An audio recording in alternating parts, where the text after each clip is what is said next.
Petra Production'dan herkese merhabalar. Bugün yeni formatımız Beynel Milal'le sizlerleyiz. Bu yeni formatımızda Türkiye'ye okumak için gelen yabancı öğrencilerin Türkiye'deki deneyimleriyle alakalı çeşitli konular üzerine konuşacağız. Yani karışık mutfak yine yemeğe geliyoruz. Konu bir şekilde yemeğe geliyor. Yemeğe geliyor ve öyle. Ben bilmiyordum çünkü Türk halkı o kadar pilav yiyor. Ben mesela biliyordum Çin için çünkü Çinliler yiyor.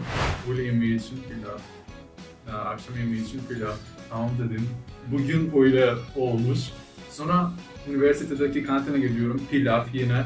Ben diyorum ya ne oluyor?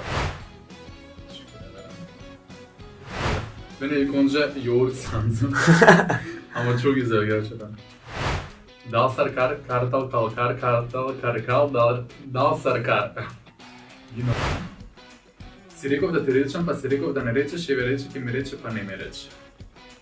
Ne dedik şimdi?